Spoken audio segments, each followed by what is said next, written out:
삶이 흔들릴 때가 있어요. 오늘도 주님이 욥에게 나타났을 때 어떻게 나타나느냐? 폭풍이 몰아치는 가운데서 주님이 나타나셨어요. 그러니까 주님 폭풍 가운데 계신 거예요. 그게 무슨 얘기냐? 우리의 삶이 폭풍 같은 그 인생의 여정 안에 있는 거예요. 욥의 삶입니다. 그의 삶은 정말 광풍이 불어닥쳐서 그의 삶을 뒤집어 놓고 흔들어 놨어요. 그런데 정작 그를 더 힘들게 했던 것은 그의 친구라고 말하는 그 세 명의 친구들, 그들이 찾아와서 욥에게 함께 욥을 위로하러 왔지만 위로라기보다는 그의 마음을 헤집어 놨습니다.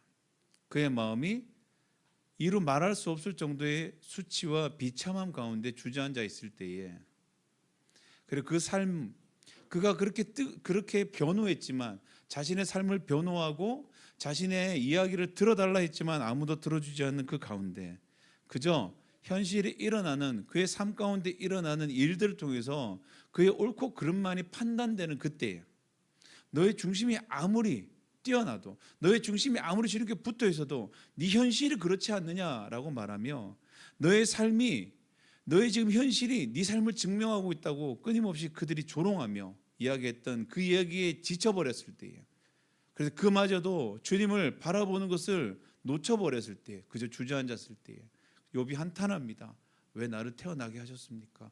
내 목숨마저 이렇게 비참하게 나를 이곳에 둘 바에는 목숨마저 가져가시지, 왜 목숨은 가져가지 않고 이렇게 나를 수치스럽게 하십니까?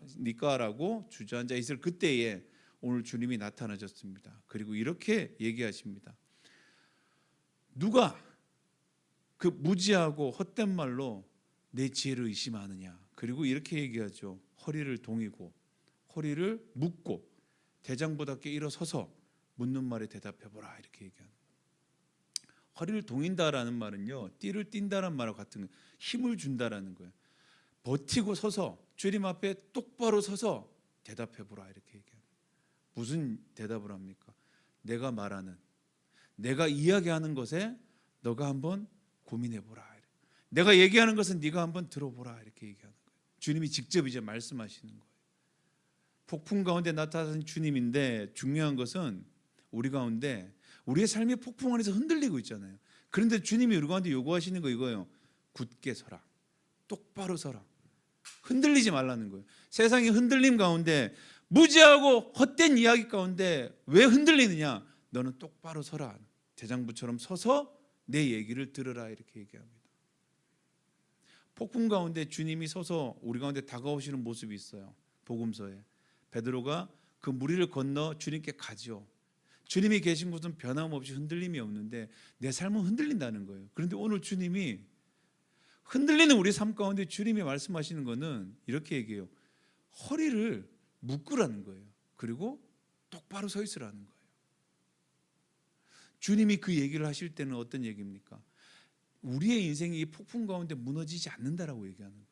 이 폭풍 가운데 가라앉지 않는다라고 얘기하는 거예요. 세상이 말하고 있는 무지하고 헛된 말로 네 삶이 그렇게 이끌려가지 않는다라는 거예요.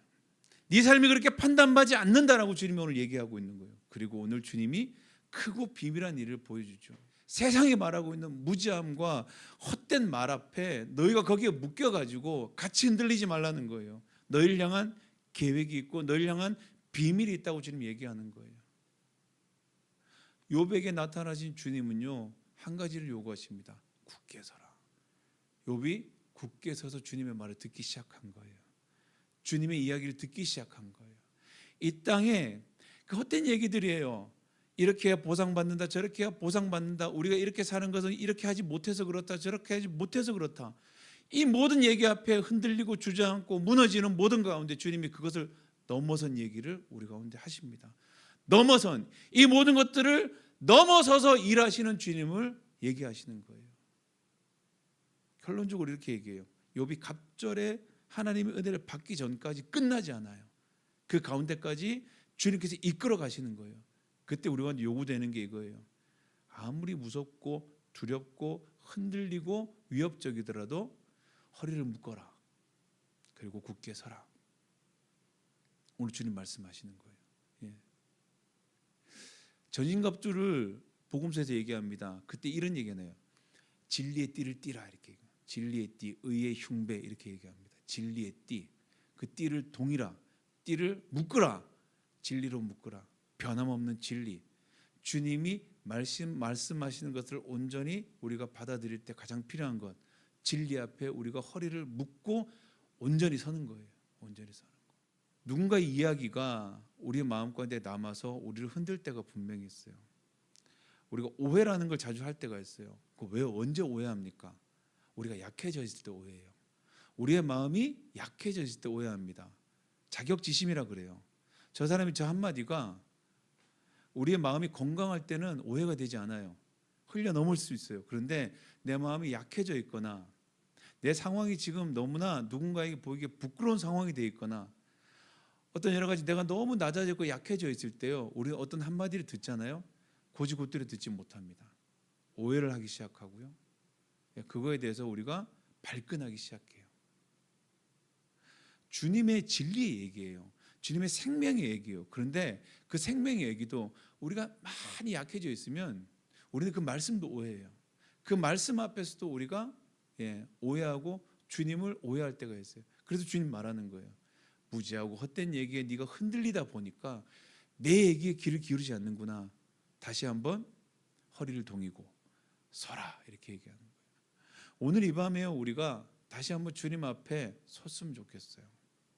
주님 앞에 선다는 건 어떤 의미입니까? 우리의 낮아져 있는 마음을 보는 게 아니에요. 우리의 환경을 보는 게 아니에요.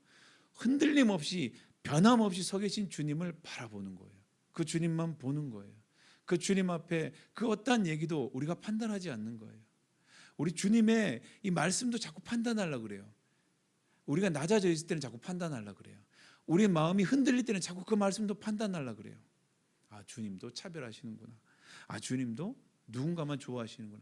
아, 주님도 저 사람만 복 주시는구나. 자꾸 그렇게 얘기해요. 아니에요. 주님은 변함없이 흔들리지 없는 분이라는 건 뭐예요? 성경에 말하는 대로만 바라보는 거예요. 그 주님을 붙드는 거예요. 오늘 이 밤에 그렇게 주님 앞에 나가십시다. 그렇게 주님으로 채웁시다. 성령으로 채웁시다. 하나님이 일하시면요, 우리의 생각을 훨씬 뛰어넘으십니다. 우리의 생각을 훨씬 넘어서는 가장 주님께서 그 은혜로 우리 가운데 충만케 하시는 분입니다. 오늘 성경 우리 말씀을 보고 찬양을 하며 주님 앞에 기도할 때요, 주님, 오늘 이 시간에 우리가 기도합니다. 하나님의 성령께서 우리 가운데 함께 하셔서 하나님, 우리가 우리 마음 가운데 정말 진리 앞에 우리가 바로 붙들려서 정말 주님을 바라보며 주님이 주시는 산소망을 붙들고 나갈 수 있게 하여 주시옵소서.